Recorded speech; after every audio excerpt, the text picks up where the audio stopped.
দর্শক, আবারও বাংলাদেশ সরকারের জন্য বেশ বড় ধরনের খারাপ খবর এসেছে হিউম্যান রাইটস ওয়াচ থেকে। তারা সহ ৬টি মানবাধিকার সংস্থা এই খারাপ খবরটি দিয়েছে, যেটা সরকারের জন্য খুবই বিব্রতকর। তারা বলছে আওয়ামী লীগের ওপরে যে নিষেধাজ্ঞা সরকার দিয়েছে এবং যেটার মাধ্যমে আগামী নির্বাচনে আওয়ামী লীগকে বাইরে রেখেই নির্বাচন অনুষ্ঠান করার প্রস্তুতি চলছে, সেটার বিরুদ্ধে অবস্থান নিয়েছে এই ৬টি মানবাধিকার সংগঠন, মানবাধিকার সংস্থা। এটা সরকারের জন্য যথেষ্ট বিব্রতকর। এই ধরনের চাপ বাড়ছে, রীতিমতো বাড়ছে। জাতিসংঘ থেকেও এরকম চাপ এসেছে, ইউরোপীয় ইউনিয়ন থেকে এসেছে, বিভিন্ন দেশ থেকে আসছে। এবার এই যে এই চাপটা সরকার কোন কৌশলে সামাল দিতে পারে, সেটাই এখন দেখার বিষয়। কি বলছে তারা, কি বলতে চাইলো আওয়ামী লীগের পক্ষে, হঠাৎ তারা এরকম অবস্থান নিল কি না, সেটা একটু বোঝার চেষ্টা করব এই ভিডিওতে। দর্শক, বলছিলাম হিউম্যান রাইটস ওয়াচ থেকে বেশ খারাপ খবর এসেছে সরকারের জন্য। গণমাধ্যমের শিরোনামটা আপনারা দেখে নিতে পারেন। যদিও এই গুরুত্বপূর্ণ খবরটা বাংলাদেশের সব গণমাধ্যম দেয়নি, মুষ্টিমেয় কিছু গণমাধ্যম হয়তো সাহস করে দিয়েছে। সেখানে শিরোনাম করা হয়েছে আওয়ামী লীগের ওপরে নিষেধাজ্ঞা প্রত্যাহার সহ 12 সুপারিশ 6 মানবাধিকার সংস্থার, যার মধ্যে হিউম্যান রাইটস ওয়াচও রয়েছে।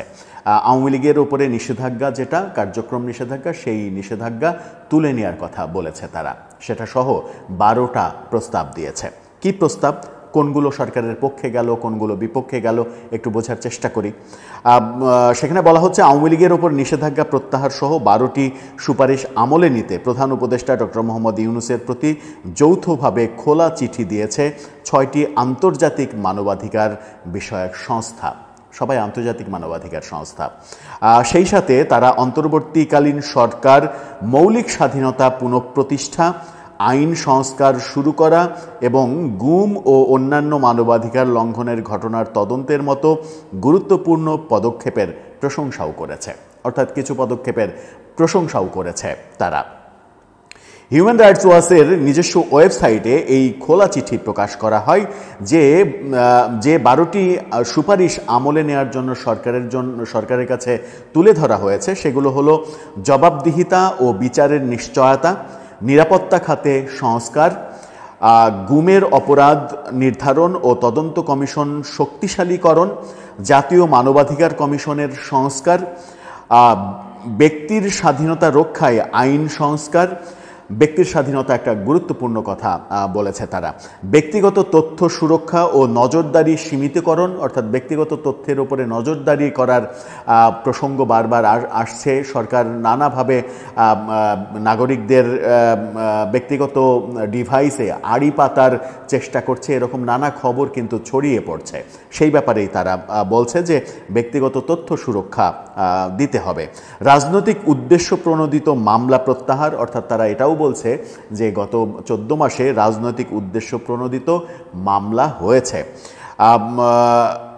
আওয়ামী লীগের ওপরে নিষেধাজ্ঞা প্রত্যাহারটা কথা বলছে তারা। সিভিল সোসাইটি ও এনজিওর স্বাধীনতা, রোহিঙ্গা শরণার্থীদের সুরক্ষা ও আন্তর্জাতিক অপরাধ আদালতের সঙ্গে সহযোগিতা। এতে স্বাক্ষরকারী সংস্থাগুলো হলো সিভিকাস, committee to protect journalist, fortify rights, human rights watch, Roberts F Kennedy human rights এবং টেক গ্লোবাল ইনস্টিটিউট। ওই চিঠির শুরুতে সরকারের প্রশংসা করা হয়েছে। 2026 সালের নির্বাচনের আগে অল্প সময়ের এই অন্তর্বর্তী সময়ে আমরা আপনাকে আহ্বান জানাই মানবাধিকার সুরক্ষা আরও বিস্তৃত করতে এবং বাংলাদেশে এমন একটি শক্তিশালী প্রতিষ্ঠান গড়ে তুলতে যা স্বাধীন ও সুষ্ঠু নির্বাচন নিশ্চিত করবে এবং ভবিষ্যতে পুনরায় কর্তৃত্ববাদী শাসনের ঝুঁকি প্রতিহত করবে। এতে আরও বলা হয়, আমরা উদ্বেগের সঙ্গে লক্ষ্য করছি যে নিরাপত্তা খাতে এখনও কাঠামোগত সংস্কার হয়নি এবং আইনশৃঙ্খলা বাহিনীর অনেক সদস্য এখনও জবাবদিহিতা ও সংস্কার প্রক্রিয়ায় সম্পূর্ণ সহযোগিতা করছে না। পূর্ববর্তী সরকারের অধীনে সংগঠিত গুরুতর মানবাধিকার লঙ্ঘনের বিচারের উদ্যোগ নিতে হবে। নির্বিচারে গ্রেপ্তার, আটক, বিশেষ করে আওয়ামী লীগ সংশ্লিষ্ট যেসব মামলার যথাযথ প্রমাণ নেই বা রাজনৈতিক উদ্দেশ্য প্রণোদিত বলে মনে হয় তা অবিলম্বে বন্ধ করতে হবে। অর্থাৎ তারা বলছে যে এই সময়ে রাজনৈতিক উদ্দেশ্য প্রণোদিত মামলা হচ্ছে, যেগুলো বন্ধ করতে হবে। নির্বিচারে এই অত্যাচার, নিপীড়ন এগুলো চালানো যাবে না। চিঠিতে আরও বলা হয়েছে জাতিসংঘ রোহিঙ্গা বিষয়ক ব্যাপার নিয়ে কথা বলা হয়েছে।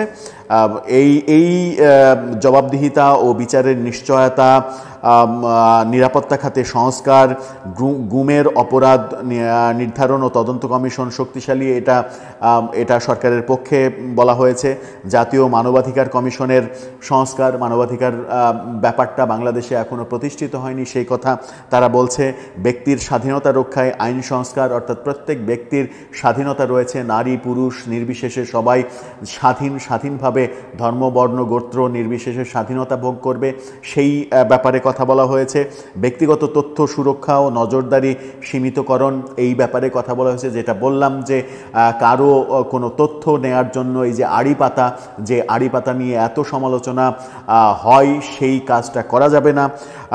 মত প্রকাশের স্বাধীনতা, সাংবাদিকের সুরক্ষা নিয়ে তারা কথা বলছে। এরই মাঝে সাংবাদিকের উপরে নানা ধরনের নিপীড়নের ঘটনা নিয়ে আন্তর্জাতিক মহল থেকেও বারবার বলা হয়েছে, যেটা আমরা দেখেছি যে বহু সাংবাদিকের পাইকারি দরে অ্যাক্রিডিটেশন কার্ড বাতিল করা, অনেক সাংবাদিককে হত্যা মামলায় জড়িয়ে কারাগারে রাখা, বহু সাংবাদিককে সন্ত্রাস দমন আইনে অযথা হয়রানি করা, এরকম বহু অভিযোগ রয়েছে, যেগুলো বিষয়ে তারা বলছে। রাজনৈতিক উদ্দেশ্য প্রণোদিত মামলা প্রত্যাহার করার কথা বলছে। 24-এর 5 আগস্টের পরে যে রাজনৈতিক উদ্দেশ্য প্রণোদিত মামলা করা হয়েছে, সেগুলো প্রত্যাহারের কথা বলা হচ্ছে।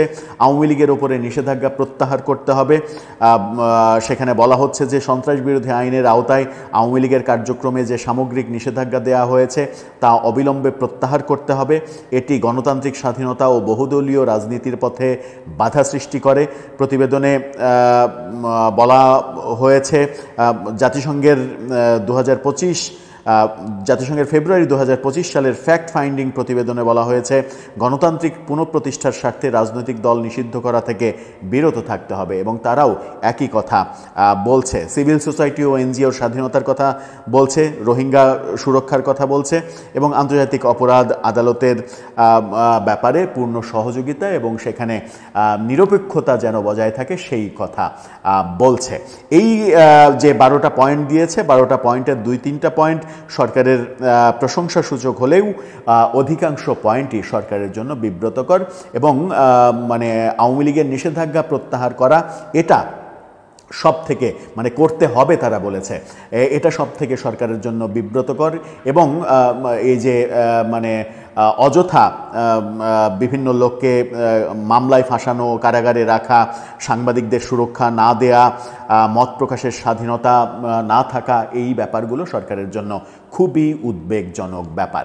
দর্শক, আপনার কি মনে হয় এই সকল আন্তর্জাতিক চাপে আদৌ কি পিষ্ট হয়ে সরকার কোনোভাবেই আওয়ামী লীগের উপরে নিষেধাজ্ঞা কিংবা গত 14 মাসে যে ধরনের হয়রানিমূলক মামলা হয়েছে সেই মামলাগুলো প্রত্যাহারের ব্যবস্থা নেয়ার কি কোনো কারণ রয়েছে কিংবা নেয়ার কোনো লক্ষণ আপনি দেখতে পান? আপনার মতামত জানিয়ে লিখতে পারেন আমাদের কমেন্ট বক্সে।